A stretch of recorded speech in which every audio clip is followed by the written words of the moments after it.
찐부자들이 거주하고 가고 싶어하는 곳들은 압구정, 청담. 가장 최우선순위인 곳은 압구정이에요. 강남에 10억이면 우리 최소 5억은 가야 되지 않아? 이유 없이 올라간 지역들, 이런 지역들이 있거든요. 저는 오히려 그런 지역들이 버블이라고 보는 입장인 거죠.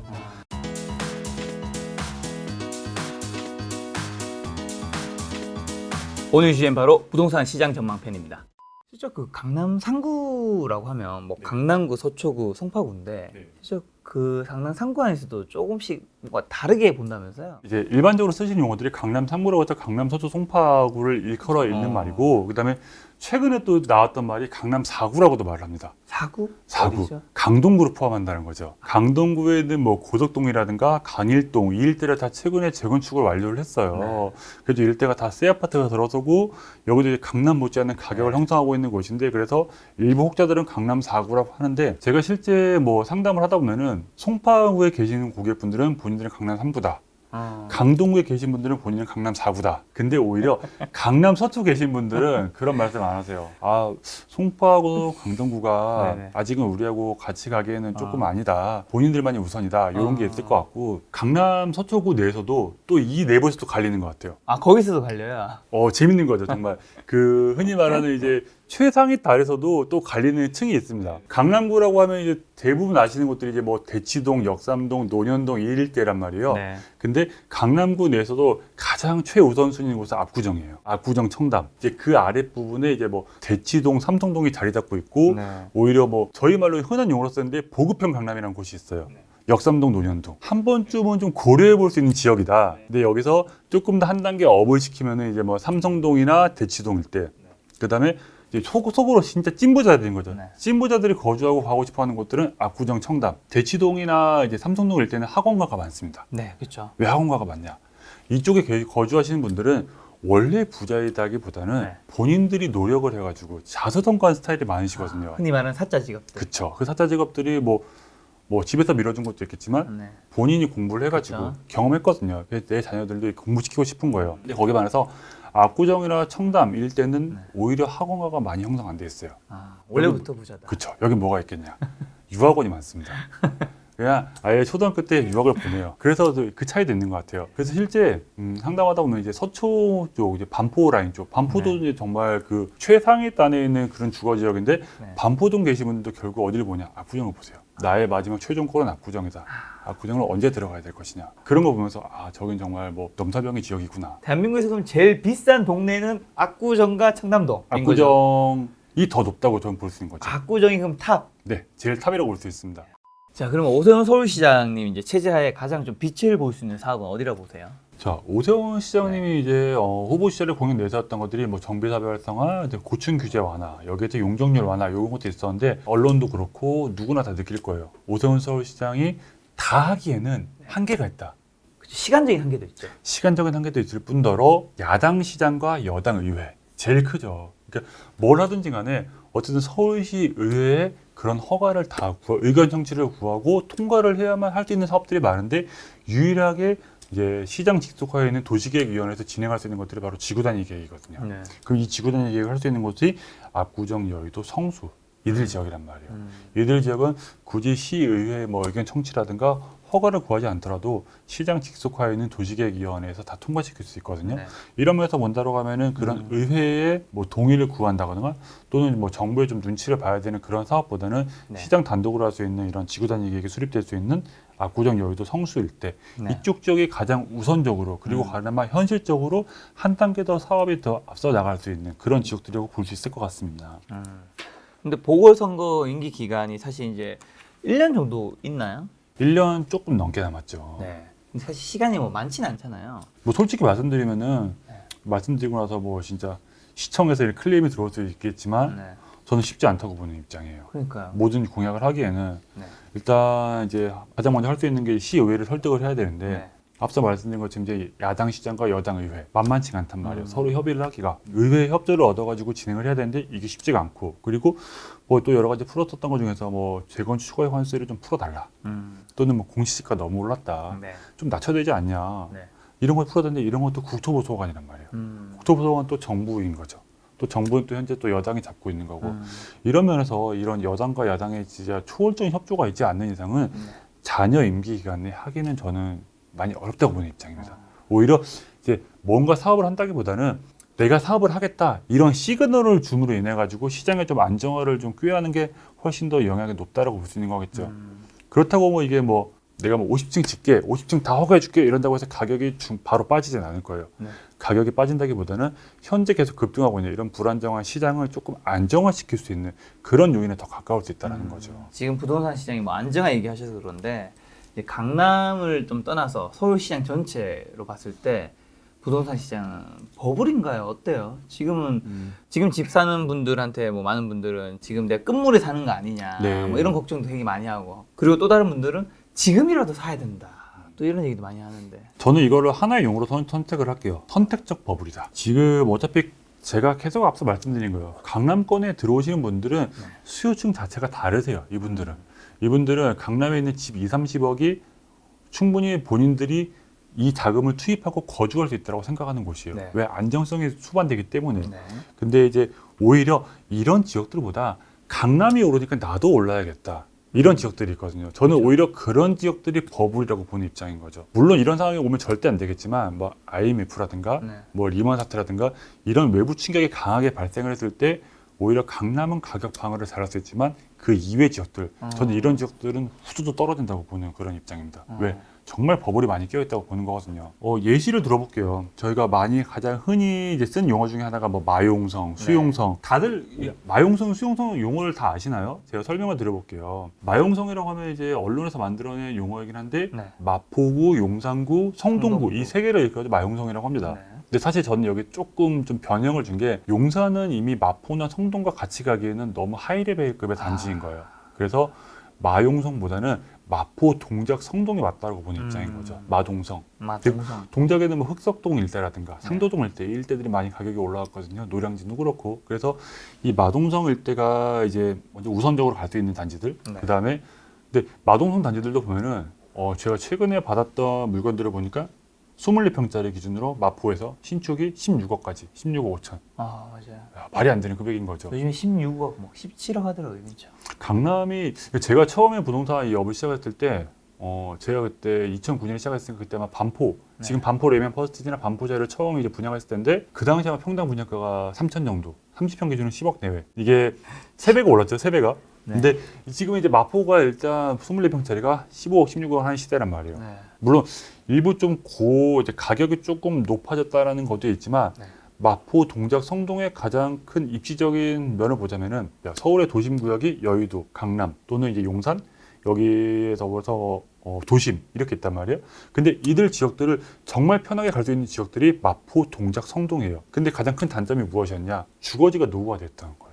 이들 지역들은 네. 재개발 사업이 다 안 됐던 거죠. 근데 이들 지역들의 이제 뉴타운 사업 또는 재개발 사업을 통해 가지고 네. 신축 아파트가 공급되다 보니까 이미 기존의 인프라는 매우 우수한데 신축이 공급되다 보니까 이들 지역들이 당연히 가격이 올라가는 게 정상인 거고요. 네. 물론 강남만큼 올라가면 안 되겠지만, 근데 이들 지역이 올라간 건 이해를 하겠는데 이들 지역과 더불어 가지고 뚜렷한 호재는 없는데 저기가 올라가니까 나도 올라가야겠다. 흔히 말하는 시장에서 말하는 키 맞추기 한다는 것들. 네네. 강남에 10억이면 우린 최소 5억은 가야 되지 않아? 이유 없이 올라간 지역들. 저는 그런 지역들을 뭐 어디로 꼽기는 좀 애매할 것 같아요. 네. 참 위험한 발언이긴 한데 이런 지역들이 저는 참 버블이 껴있다고 보고 그러면서 봤을 때 뭐 강남 3구, 뭐 크게는 강남 4구라고 볼 수 있겠죠. 여기에 뭐 마포, 동작, 성동, 뭐 조금 더 본다고 하면 뭐 동대문, 서대문 네. 이들 지역까지는 정상적인 가격을 유지하고 있지만 이들 외 지역들 오히려 좀 소외받았던 지역들인데 같이 가격이 올라온 지역들. 저는 그런 지역들이 조금 버블이 있지 않을까. 오히려 강남이 버블이 아니다. 그쵸. 강남은 이미 본인들 가격을 찾아왔고 이미 외부에서 들어오기는 힘든 가격이다. 네. 자기들 이제 본인들끼리 이제 소화하는 지역이기 때문에 버블이라고 볼 수 없는 지역들인 것 같습니다. 강남은 평당 1억, 그 다음에 마포는 뭐 34평 아파트가 거의 20억 육박하죠 이제. 20억에 육박하는 네. 세상. 어쨌든 굉장히 비싼 건 사실이지 않습니까? 그쵸, 비싼 버블인지 건 아닌지 잘 사실입니다. 모르겠지만 서울 사는 시민 여러분들 내 집 마련 뭐 지금 해야 되는 겁니까? 아니면 굉장히 요즘에 유튜브에서는 이제 곧 있으면 좀 떨어질 수 있으니까 조금만 기다렸다 사자 뭐 이런 분들도 많고 한데 뭐 사실 뭐 각자의 다 근거가 있긴 한데 뭘 따라야 되는 건지. 자, 제가 그런 얘기를 2018년부터 했습니다. 2018년부터 한참 가격이 올라가는 시점, 네. 그 시점부터 이제 가격이 좀 조정이 될 거다. 기다려라, 기다려라. 그렇게 말씀하시는데 고객분들한테 지금 혼나고 있죠. 안 떨어졌으니까. 그러니까요. 느낀 것 같아요. 공급에 대한 시그널이 없기 때문에 네. 기존에 있는 집들이 계속 올라가는 것 같고요. 네. 근데 이제 그 차이는 있는 것 같아요. 혹시 작가님 유주택자신가요? 아니면 무주택자신가요? 저는 지방에 아파트가 한 개 있고요. 지방에 하나 지금 있고요. 이제 서울의 아파트는 매수를 이제 준비를 하고 준비하고 있죠. 내년쯤은 거주용이신 생각하고 거죠? 있습니다. 네. 실제 거주하신 네, 거죠? 그렇죠. 그럼 작가님은 사셔야 되는 거예요. 네. 실거주용 주택이라고 하면 저는 시기를 생각할 필요 없을 것 같아요. 사는 게 맞는 거죠. 근데 이제 그 고점을 얘기하시는 분들, 가격이 떨어지지 않을까? 내가 고점이 물릴까? 이걸 고민하시는 분들은 가장 큰 특징이 있어요. 본인의 예산에 맞지 않는 지역을 보기 때문에 고점이라고 생각을 하시는 거예요. 예를 들어서 내가 예산이 10억이 있는데 네. 10억짜리로 갈 수 있는 지역들은 정해지는데 나는 학원도 근처에 있어야 돼. 학교도 근처에 있어야 돼. 교통도 편리해야 돼. 아파트 당연히 신축해야지. 이렇게만 생각하고 높은 지역들을 보다 보니까 당연히 고점처럼 보이는 거죠. 근데 본인들이 예산에 맞는 지역을 선택한다고 하면은 그 지역들은 잡는 게 맞다라는 거죠. 한 번에 들어가려고 하지 말고 본인들 예산에 맞는 지역에 갔다가 이제 점차 예산을 불려가지고 갈아타기를 하는 그러한 이제 시나리오로 가야 되는 거지. 본인 예산에 맞지 않는 지역들을 보다 보니까 당연히 고점이라고 느낄 수밖에 없을 것 같아요. 말씀하신 내용은 지금이라도 내가 살 수 있는 걸 사야 된다라는 입장이신 그렇죠. 거예요? 거주 목적이면 사는 게 맞다라는 거죠. 단 투자 목적이라고 하면 또 얘기는 달라집니다.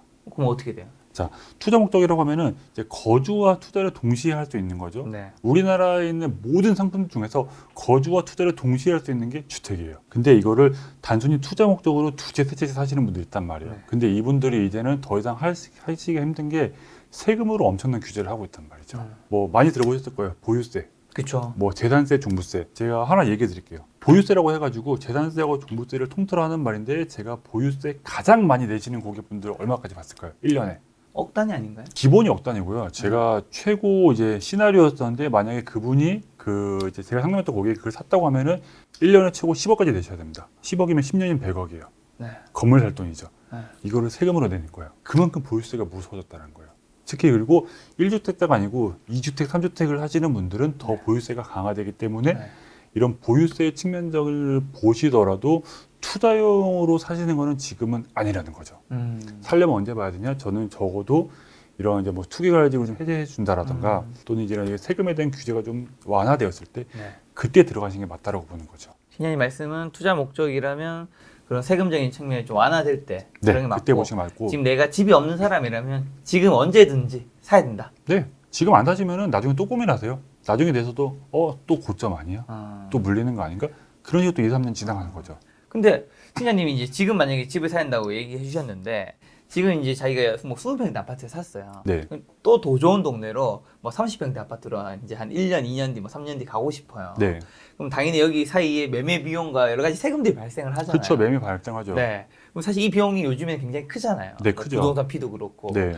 차라리 한 번에 가는 게 더 나을 수도 있잖아요. 이런 식으로 같이 종합적으로 생각하면 좀 어떨까요? 그거는 이제 뭐 닭이 먼저냐 달걀이 먼저냐 차이인 것 네. 같아요. 자, 20평짜리 아파트 30평짜리 옮기려면은 중간에 보면 거래 비용이 발생을 해요. 그렇죠. 자, 거래 비용이라고 하면은 이제 우선 중개 수수료가 있을 것이고 그렇죠. 양도세가 있을 것이고 취득세가 있을 것이고. 자, 근데 중개 수수료하고 이제 취득세는 피할 수가 없습니다. 네. 근데 양도세는 피할 수가 있다는 거죠. 왜? 양도세라는 거는 이제 세법 규정상 뭐 1주택자가 갈아타기용 주택을 하게 되면은 이제 9억 미만까지는 비과세를 해줍니다. 조건이 있죠. 2년 이상 거주를 했을 때 네. 또는 이제 이거를 얼마나 많이 보유하느냐, 얼마나 많이 거주에 따라서 장기 보유 특별 공제를 해줍니다. 즉 내가 오래 살고 오랫동안 보유했으면 세금을 많이 깎아줘요. 그래서 실질적으로 예전에 상담했던 고객분 중에 하나가 이제 반포에 네. 있는 경남 아파트를 사신 분이 있어요. 언제 샀냐? IMF 때. 네. 아, 좋겠다. 제일 부럽죠. 그분이 제 기억에 아마 좋겠다. 97년, 98년일 때 원래 회사 다니시다가 회사가 이제 고속터미널 근처로 오시면서 투자용은 아니셨어요. 고속터미널 근처가 가까운 데가 반포 경남이었어요. 그 당시에 이제 그거를 제 기억에 1억이 안 되게 샀었어요. 근데 지금은 이제 3, 40억이 가겠죠? 만약에 그분이 지금 사셔가지고 지금 9천만 원에 사셔가지고 3, 400억에 팔게 되면은 양도세가 한 2, 30억 나올 거란 말이에요. 근데 그분 같은 경우는 오랫동안 장기간 보유하고 장기간 거주하셨어요. 그리고 세금 혜택 다 받아가지고 그분 몇 억 안 내실 거란 말이에요. 생각으로 양도세를 줄일 수 있는 방법 너무 많아요. 단순히 이제 그거를 모를 뿐인 거지. 그래서 이제 거래세를 줄일 수 있는 방법은 있기 때문에 근데 단지 여기 이제 조건이 붙죠. 1주택제야 된다는 거. 갈아타기가 된다는 거. 갈아타기 한다. 네. 두 개, 세 개 가지고 있는데 다른 거를 투자 대상을 딴 걸 바꿀래? 이럴 네. 경우에는 세금을 피할 수가 없는데 1주택자는 갈아타기를 할 수가 있기 때문에 네. 그런 거래 비용에 대한 거는 크게 문제가 되지는 않을 것 같아요. 알겠습니다. 자, 향후 좀 부동산 가격이 뭐 더 오를 수 있는 신호나 뭐 요인 같은 건 좀 어떤 게 있을까요? 뭐 여러 가지 좀 지표를 볼 수 있을 것 네. 같은데 저는 개인적으로 좀 주택 보급률을 좀 보는 편이에요. 네. 이제 주택 보급률이라고 하면은 이제 뭐 전체 뭐 세대수 또는 가구수 대비 주택의 전체 양을 비율을 나타내는 거였는데 네. 이제 뭐 서울시 주택 보급률이 100%를 넘어섰다라는 말들이 많죠. 네. 근데 왜 공급이 모자라다고 하느냐? 왜 가격이 오를까? 왜 한 세대당 주택은 다 갖고 있는데 여기에 이제 하나 더 추가적으로 봐야 될 부분이 주택 보급률은 100%를 넘어섰는데 아파트 보급률은 100%가 아니라는 거죠. 제일 큰 부분인 거죠. 다 간과하는 부분인 거죠. 이제 뭐 지표들을 쭉 나열을 해요. 주택 보급률이 100%를 넘어섰는데 왜 가격이 안 오를까? 근데 네. 실질적으로 투자자나 거주자나 가장 선호하는 거는 아파트란 말이에요. 근데 이 아파트 보급률은 제가 알기로 아마 50% 내외로 알고 있어요. 서울시가. 아, 근데 적어도 이 아파트 보급률이 한 70%대까지는 올라와줘야 이제 아파트가 많이 많구나. 좀 이제 내가 원하는 데 갈 수 있구나. 이 정도는 될 때까지는 그래도 가격이 계속 올라가 주지 않을까. 그래서 저는 좀 주택 보급률이라는 지표를 보고 여기서도 중요한 게 이제 아파트 보급률. 근데 주택 보급률이라는 거는 아파트뿐만이 아니고 다세대, 연립, 단독 다 포함한 거란 말이에요. 그렇죠. 근데 저희가 흔히 말하는 뭐 이제 다세대 주택, 빌라들 이제 그런 것들은 건물 한 개 8개, 9개씩 있잖아요. 근데 그런 것들 다 포함시키게 되면은 실제 주택 보급률은 아닌 거죠. 그러니까 누가 선호하는 주택 보급률이 아니고 그렇죠. 사람들이 뭐 아파트 아파트를 보급률은- 선호하긴 하니까요. 그렇죠. 아파트 같은 경우에 좀 정형화 되어 있고 가장 가격을 알기 쉽고 네. 내가 얼마 팔지 알고 누구나 다 선호하는 다산이다 보니까 네. 이 아파트 보급률이 얼마까지 올라갔냐가 하나의 좀 지표가 될 수 있을 것 같아요. 가격이 더 올라갈 수 있는. 한마디로 지금 한 50% 내외인데 70%가 넘어가기 전까지는 부동산 시장이 계속 좀 오를 수 있는 계속 이제 거. 우상향을 할 수 있는 가능성이 높다라고 보는 거죠. 자, 그럼 아파트 가격은 좀 네. 하락할 수 있는 신호나 요인 이런 거 없을까요? 개인적인 생각에 아파트 가격이 하락을 하기에는 저는 조금 어렵다고 보는 입장이고요. 오히려 저는 아파트 가격이 하락한다기보다는 이 부동산 시장이 조금 많이 버블이 껴있다. 요 신호를 보는 게 더 빠를 것 같아요. 네. 자, 그 신호를 보는 중에 하나의 지표로서 제가 보는 것들이 이제 아파트를 대체할 수 있다고 하지만 실제로 대체할 수 없는 오피스텔, 도시형 생활주택, 네. 생활형 숙박시설 네. 이런 것들이 최근 많이 들어서 그런데 이들 상품의 프리미엄이 형성된다라는 거죠. 네. 왜냐면은 이게 이들 상품 같은 경우에는 이제 실제 주거를 위한 공간은 아니거든요. 정말 1, 2년 이제 단기 임대차 수요를 위해서 설계된 공간인데 임대 상품을 위한 공간인데 이게 시세 차익이 발생을 해버리면은 여기에도 피가 붙어버린단 말이에요. 네. 근데 저는 이거 정말 일시적인 거라고 봐요. 네. 왜냐면은 이 많은 유동성들이 아파트로 와야 되는데 뭐 대출에 대한 규제, 세금에 대한 규제 때문에 어쩔 수 없이 이들에 대한 유동성이 일시적으로 오피스텔이나 도시형 생활수도 왔다고 봐요. 네. 근데 아파트에 대한 규제가 다시 풀리고 공급이 활성화된다고 하면은 유동성이 다시 일로 돌아갈 수 있다는 거죠. 그럼 저는 오히려 이런 오피스텔이나 도시형 생활주택은 조금 이제 위험할 수 있는, 오히려 버블이 빠질 수 있는 그러한 신호로 좀 봐야 될 것 같습니다. 팀장님 말씀을 들어보니 만약에 본인이 주거형으로 뭔가 부동산을 산다면 아파트를 사는 게 좋다. 아파트 낫죠. 왜 오피스텔 가지고 있으면은 뭐 좋은 건 있어요. 싸잖아요. 일단 오피스텔 상담하시는 고객분들이 거의 사모님들이세요. 왜? 그러니까 사장님, 사모님이 있으신데 사장님이 이제 뭐 경제생활 하시니까 사모님들이 한 뭐 1억씩 모아둔 돈이 있으세요. 1억을 아파트 못 사거든요. 그 오피스텔 사갖고 오세요. 네. 월세 나오니까. 좋거든요. 5, 60만씩 나오니까. 그렇죠. 근데 이거 사는 즉시 그때부터 이제 주택수에 포함돼요. 주택수가 더 늘어난다고 하는 거는 세금이 더 늘어날 수 있는 거죠. 네. 이런 거 고려 안 하신단 말이에요. 그래서 오히려 저는 그걸 갖고 오실 때마다 정말 웬만하면 하지 말아라. 그러니까 뭐 정말 10년 이상 장기적으로 갖고 계실 거면 모르겠는데 뭐 오피스텔 갖고 잠깐 월세 받고 팔다가 피 받아서 팔아야지 네. 이런 목적이시면 전 절대 말리는 그런 좀 편입니다. 자, 그럼 혹시 부동산 투자하는 분들이 좀 조심해야 될 수치나 이런 것들도 있을까요? 그냥 뭐 아파트가 계속 오를 거라고 해서 무작정 사는 것도 위험할 수도 있을 것 같기도 한데. 결국 수익률인 것 같아요. 수익률. 네. 이게 내가 뭐 10억에 사가지고 20억에 팔면은 수익률이 이제 100%, 10억의 차이 남는 거죠. 네. 근데 과연 실제 수익률이 10억일까요? 아니란 말인 거죠. 자, 수수료 내야 되고 그동안에 재산세, 종부세 내야 되고 여기 양도세 내야 되고 그다음에 중간에 이제 뭐 집이 이제 뭐 고장 나거나 그러면 또 수리비도 내야 되고 그렇죠. 이런 비용들을 다 감안했을 때 아마 제 생각에 실수익률은 한 20, 30%대에 머물러나는 거예요. 아파트를 사시거나 또는 이제 그 뭐 오피스텔 이런 거 사실 때 홍보업체들에서 홍보를 하는 게 있어요.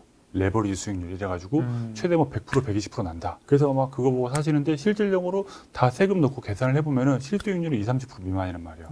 여기 또 만약에 뭐 공실이 발생을 한다 이럴 경우에는 더 떨어질 수가 있는 거죠. 그래서 아마 이런 수익률이 단순하게 제시하는 수익률이 정말 실제 수익률인가 아니면은 내 실수익률에 내가 운용하는 기간 동안 얼마나 수익률이 나는가 이런 거를 좀 계산을 해보셔가지고 내 실수익률을 본 다음에 매입에 나서시는 게 중요하다는 거죠. 근데 만에 하나에 이게 실수익률 계산하는 게 좀 쉽지는 않은 것 같아요. 솔직히 이렇게 말씀드리면 일반인이 봤을 때. 그래서 아마 이제 거래하시는 은행이나 은행이나 또는 이제 증권사 가시면은 이제 저처럼 이렇게 그 고객들 상담해주는 컨설턴트가 있습니다. 가서 한번 물어보시고 같이 좀 상담 받아보신 다음에 그때 선택하셔도 늦진 않을 것 같아요. 알겠습니다.